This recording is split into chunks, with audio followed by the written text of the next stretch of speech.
Everything wrong. Everything. Bloody hell, this is fantastic. God. You see that? Memories. Hit lock. Yeah, you're in. Memories. Hit lock. Yeah, you're in. Memories. You're in. Yeah. Okay, interview. Tony Wilson, Rough Cut, Ready Dub 2. Memories. Have we got any? Clapperboards. Remember clapperboards? Yeah, that's about it.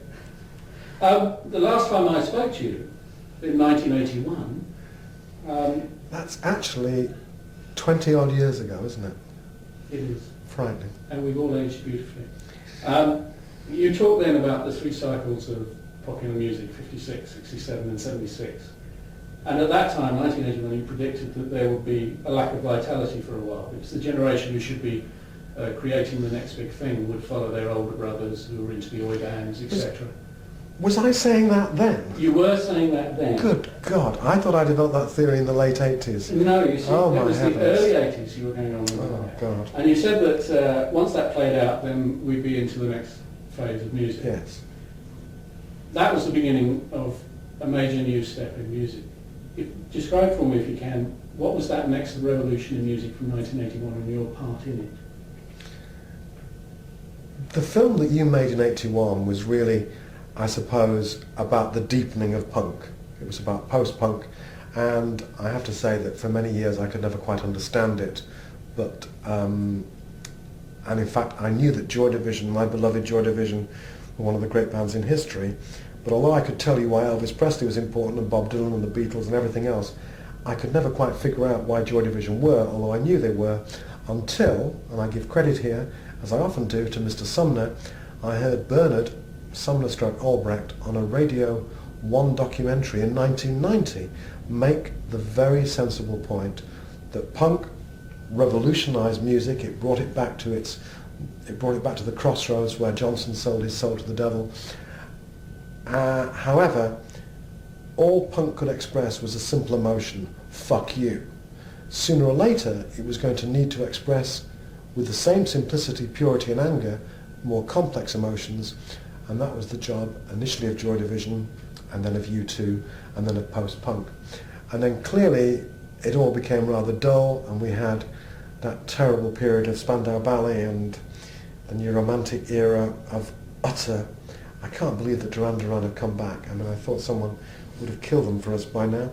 But so in terms of the cycles, and I think I may have got my figures wrong in a sense. I now look back at 50, Teddy Boy, 63, Mersey Beat, 76, punk, and then 89 was acid house. And again, central to this, I think less in terms of punk. Punk was really, it was Detroit again, it was Iggy Pop that reignited punk.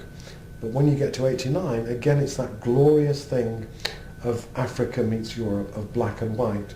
And it was precisely a band I was involved with, the beloved Mondays, adapting the new stripped down black rhythms of Chicago and Detroit to British punk and indie rock that created acid house. And that was the next totally exciting movement. And every time a movement comes along, journalists who filter it and mediate it always say, oh, this is exciting, not quite as good as the last time. But in my opinion, acid house was as exciting as punk, and punk was as exciting as 63, and I wasn't around for the Teddy Boys. So I think some of the predictions were correct, but then again I have more recently been accused of predicting, because of having this, what I call not even a theory, but an actual true fact, 63, 76, 89, I was expecting something in 2002. I was expecting it very strongly, and it didn't fucking happen. And I've had to hold my hands up recently in a Manchester magazine and say, I was wrong, utterly wrong. Are all the revolutions possibly over now? And will we now just revisit genres and reinvent them, existing genres and reinvent them? I have to say, if I thought all the revolutions and changes and new surges of creativity were over, I'd probably slit my throat. Well, I wouldn't. I'd slit my throat if it happened and I missed out on it.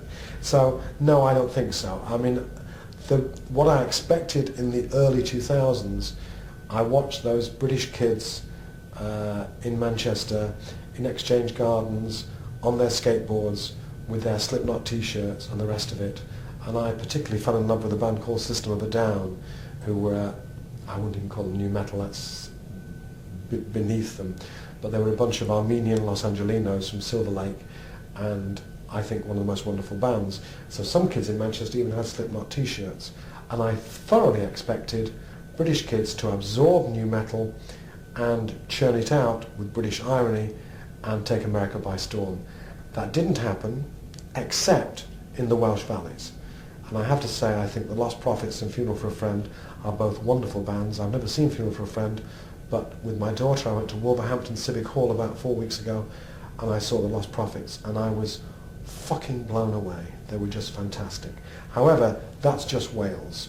So, you know, to give your soul for the world, but for Wales, Richard, for Wales. That's a quote from Robert Bolt. However, being the way it is, I kept telling my son, who's now 20 years old, and who's been a jungler since he was 14, that although this jungle stuff was wonderful, and I do like it, and certainly it did used to upset my friends when he put it on in the car, who would all struggle manfully for about 25 seconds, and finally in the end give up and go, "Turn that shit off!" realising that they were sounding like their parents. I love that, but whenever you heard, "Come on, do Leicester Massive," it's like, fuck off. So, because of my belief in rock, I kept telling my son that all this jungle stuff is all right, but keep playing your guitar because the next revolution will come through the guitar. And he utterly ignored me and sent me and my partner to see a bunch of friends of his in September of 2003, a bunch of little black MCs, and no one hates English kids rapping, black or white, more than me. Inauthentic, utter bollocks. Saw these 4 kids, blown away in a way I haven't been amazed for a very long time. I signed them, very luckily. Several of the majors were interested, but the majors all offered them singles deals, and I now believe that I've signed my 3rd major band. So Is this Raw Tea? This is Raw Tea. The revolution I see now, which is very odd for me, because I didn't used to like this kind of thing, I don't understand it very much, it's as if British black music, which has been a pale copy of America for 20 years, is suddenly finding its own authentic voice. I would say that because I always love my own bands, but it's as if something is happening. So maybe that isn't the big revolution, but I do believe there's something happening out in British R&B.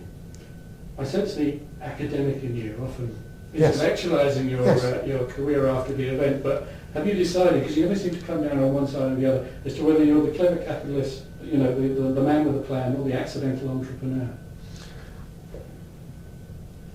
While being very academic about this, I am the accidental entrepreneur without any doubt, and that's where we get the central concept of praxis, which is... Tony, you went on about praxis I know. in 1981. I know I You said did. Factory Records was the living Exactly. embodiment of the Marxist principle of praxis, and Yes. I cut it out. Did you? And I'm going to cut it out Again, okay. But it is. It is. You do... I mean, I used to say the principle of factory was anarchy, and I always quoted Sid Vicious extensively, and I still do when I give speeches about business practice. And Sid was asked, when you write your music, do you think about the man in the street? And Sid answered, no, I've met the man in the street, he's a cunt. And I always thought that was being very anarchistic until 10 years later I read an interview with Bruckheimer and Simpson, the 2 great Hollywood film producers who did Karate Kid and Top Gun and all the rest of that bollocks. And their hero is Akio Morita, the head of Sony. Why? Because he was his own customer. And he invented the Walkman not by having a bunch of marketing men and focus groups. He was walking off a tennis court in Tokyo one day and said, make something for me to listen to music to while I play tennis, hence the Walkman. So being your own customer is one of the secrets, and I am an accidental, but I think that's an intelligent entrepreneur, but it does come about by accident. I think it was